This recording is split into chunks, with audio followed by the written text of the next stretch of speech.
So December is finally here, and with it comes the end of my first full calendar year of saving up for FIRE, as well as sharing that journey with all of y'all. Hello and welcome to my November budget recap and December budgeting video.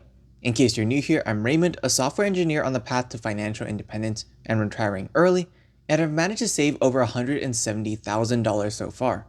If you'd like to follow along with me on my journey, feel free to hit that subscribe button. It really helps out the channel, so thank you so much in advance. Without further ado, let's start by taking a look at my November budget, where there were a couple of interesting highlights.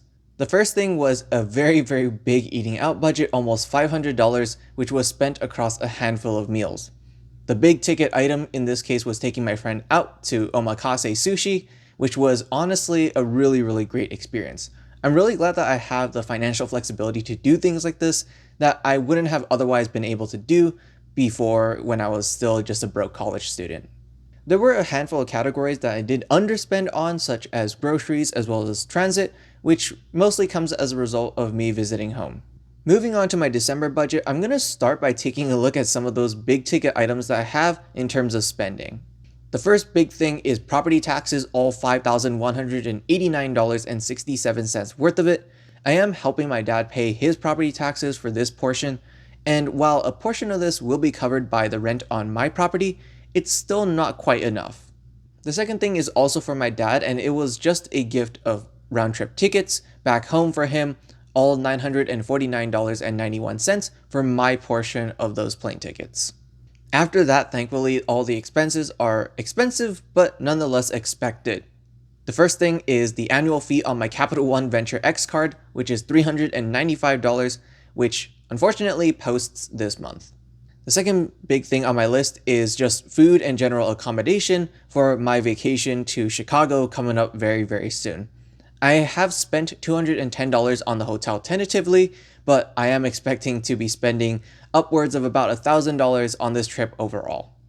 Including my standard spending, this does mean that I'm going to be spending about $10,000 in total this month between what I usually spend as well as things that came up. The good news is that I can make some pretty decent credit card points out of all this, and I signed up for the Chase Ink Unlimited as my first card to cover some of these initial expenses. There's nothing special about that card in particular, I just picked it because of that 90,000 bonus points for meeting their spend requirements.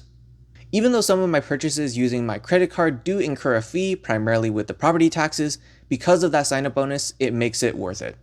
Other than that, coming up on the end of the year also means that I'm going to be maxing out some of my retirement accounts, primarily my health savings account, as well as putting as much money as I can into my 401k.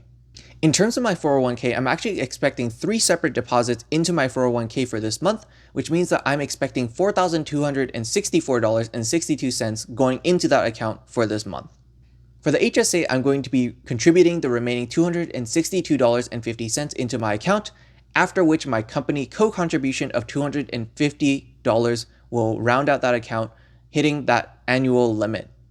Beyond that, everything else looks more or less the same, with $3,200 for my actual take-home paycheck, as well as $2,000 coming in from rent from my property, although that will be going towards property taxes because of what I mentioned earlier. In terms of my normal spending, I've still got $1,700 going towards rent, utilities, and everything else associated with that, about $60 going towards transit, as well as $400 going towards groceries. I am going to be staying at my parents' place for about half of the month, but because of the way that I do things, I prefer to help them pay for stuff using this bucket when I stay home.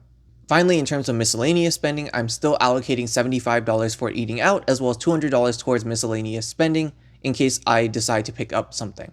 All in all, my spending this month does mean that I am at risk of pulling at least some money out of my emergency fund, probably about a couple $100, which really sucks because it's not really that big of an emergency. I will say though that I'm fairly confident that I won't get laid off in the next month or so, which is why I'm able to kind of more confidently do something like this. If I end up being wrong though, well, that's gonna kind of suck. In any case, that's all for my budget update for this month. Thank you all so much for watching, and I'll see you all in the next video.